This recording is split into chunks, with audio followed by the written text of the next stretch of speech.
我今日煲咗巴戟杜仲黑豆煲竹絲雞，呢個湯嘅功效可以滋補肝腎、強健筋骨。呢款湯水唔單止可以補腎強筋骨，仲可以去風濕。而我加咗黑豆，黑豆可以有清熱解毒、補虛烏發嘅作用。同大家介紹一下材料啊！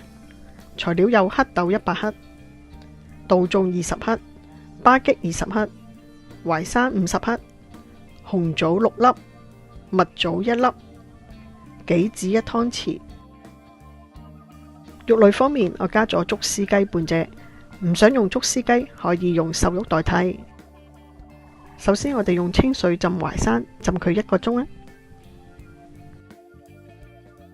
跟住我哋將黑豆倒落個鑊度，用中細火炒香黑豆。呢個過程我哋唔需要落油嘅，我哋慢慢炒，炒到啲黑豆微微裂開，大概畫面睇到呢一個黑豆咁樣，煲出嚟啲湯香濃好多。大家煲咗之後就會聞到好濃郁嘅黑豆味。呢個我煲出嚟大概2至3人嘅份量，如果多人飲可以落竹絲雞1隻啊。跟住我哋清洗完竹絲雞，就將佢剝皮，去咗浸皮佢，煲出嚟啖湯冇咁肥。大家再按個人喜好將佢切開2件或者4件啊。跟住再用刀將個腳甲尖尖嘅部分切咗佢啊。跟住我哋再將竹絲雞飛水，凍水落鑊，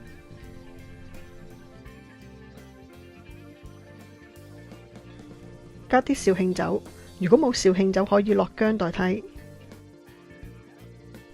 水滾咗，我哋可以煮佢2至3分鐘，之後撈返起身，再用清水沖一沖佢，擺埋一邊，陣間我嚟煲湯。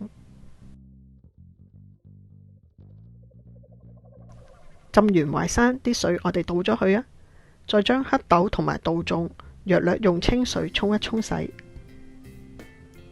之後我哋可以慢慢擺埋一邊，陣間我嚟煲湯。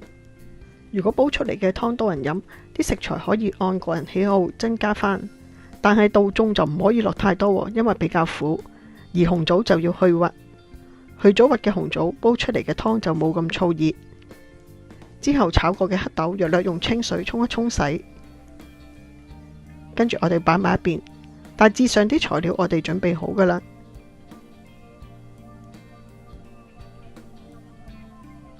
而杞子就唔落煮。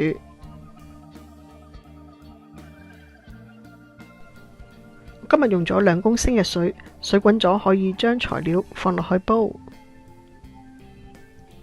巴戟啊、黑豆、杜仲、竹絲雞，跟住大火滾起，再轉中細火，我哋煲佢個半鐘啊。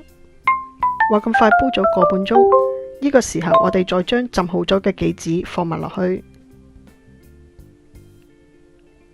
繼續煲佢15分鐘。呢個湯水我哋一共煲咗1個鐘頭零45分鐘，加啲鹽調味就可以飲得噶啦。而我就冇落鹽，因為呢個湯好鮮甜。